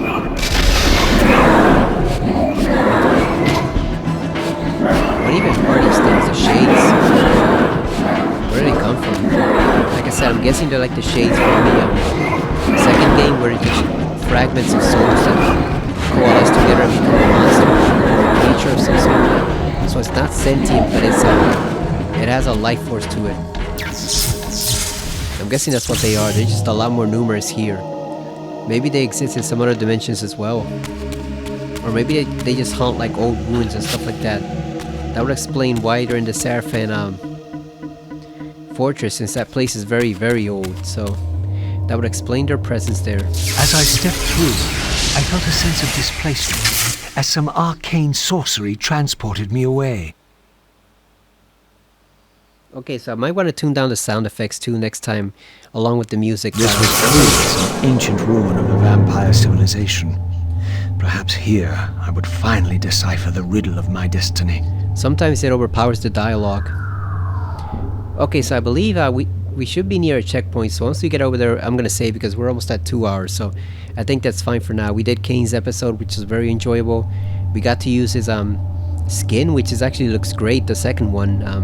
It's a great replacement for the main one, so yeah, if you're disliking the way Kain looks in his regular form, you know, what do you call it, the Emperor? Let's see. Yeah, Fatalistic Emperor. So if you're disliking this version of Kain, just switch over to the Soul Reaver 1 and 2 Kain. It looks pretty damn good. It's a perfect replacement for that one. Oh, the murals look good too. Look at that. There's the vampire hero with the blade, and there's their war against the Hilden. Throughout these ruins, I found murals depicting the seminal events of vampire history. These scenes commemorated a great war between the ancient vampires and their rivals. In triumph, they banished their adversaries from the world and raised the pillars as the lock that binds them. The image of the Reaver was inscribed throughout this place, always depicted with reverence. The vampire's holy weapon was destined to be borne by their prophesied hero, for whom it was forged. But if this was my destiny, why had the Reaver tried to consume me? You notice the little fortress there? That was one early rendition of the vampire citadel or fortress. That was one of their concept art, and they repurposed it into a mural, which is pretty nice. That's a good use of old concept art.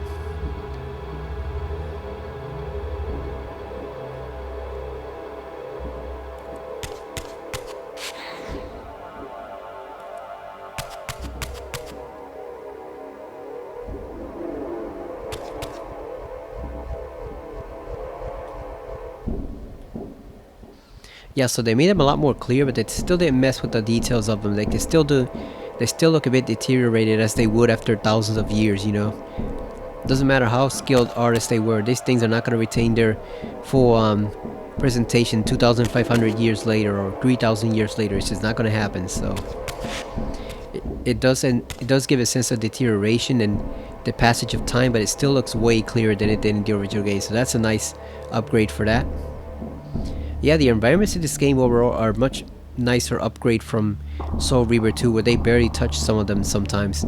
It's the character models that are a mixed bag. Like I say, I don't really like Kain's regular one that much, but at least they included his Soul Reaver 2 version, which is excellent. So at least they're doing that for you. They're giving you options on how you want to play.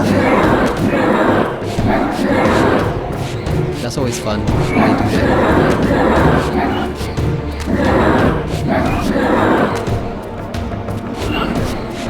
Like one option right now, I'm playing Resident Evil Requiem, and I got spoiled a bit on the end reward for the game, and you do have the RPD uniform here for Leon, but he's so hunched over in his regular posture in RE Requiem that it just looks hideous on him. He looks almost like a hunchback in the RPD uniform, so it does not look good at all. So it's nice when a game actually gives you options and has those options presented properly. Like here, look at that. This actually is a perfect recreation or replica of Soul Reaver 1 and 2 remastered Raziel. So if you don't like his main skin because it's too blue or too almost like not wrinkled but almost too decayed, like if you don't like that one, you can switch over to this one. It looks perfectly fine. And since he doesn't have a mouth, you don't have to worry about facial features either. They animate perfectly. This scene depicted the appointment of the original vampire guardians, each summoned to serve when the pillars were raised. Each guardian is aligned to the principle of the pillar he serves, and the balance guardian is the axis of them all. Damn, those guardians are stacked. Look at that. Look at that chest on that one. And the lady over there, damn, they were stacked. Janos isn't the only one who's in good shape. Alright, so there we go. We saved. We're gonna save here.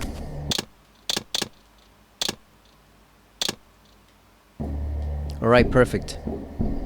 We saved, so now we can resume next time when we have free time to play this. Overall, we made some good progress. We got Kain's chapter done. I think we're at least halfway done with Raziel's, if not maybe like 60% there. Maybe like 3/4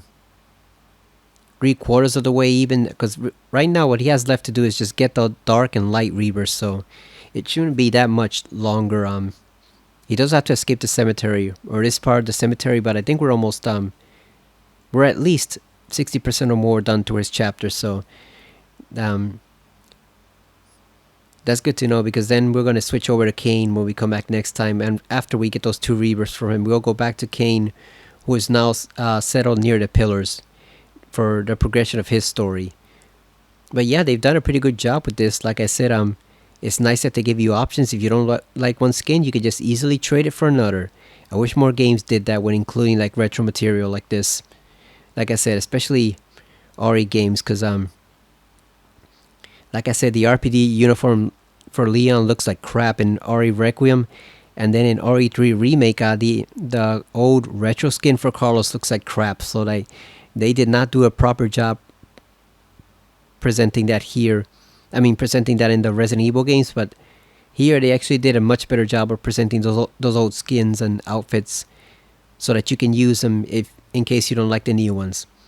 And like I said, Kain's new one isn't bad, but I do prefer his Soul Reaver 2 incarnation. It's just the face that kind of bothers me. The face and how he looks a bit more pale, but other than that, it's fine. I just prefer the Soul Reaver 2 version. So when we come back next time, we're going to continue exploring this little area of the Vampire Citadel here, so we can find the Dark Reaver and then the Light Reaver and finally get out of this damn cemetery. So that's it for now. Thank you for watching. Hope you're enjoying the playthrough. This is definitely a great game even after all these years, so you should definitely go ahead and buy it if you're any type of fan of intense storytelling or very complex lore, or if you just plain like Legacy of Kain, definitely get this. I highly recommend it for sure. So thank you for watching, and I will see you again next time on Legacy of Kain Defiance Remastered. on the PS4. See you later, everyone.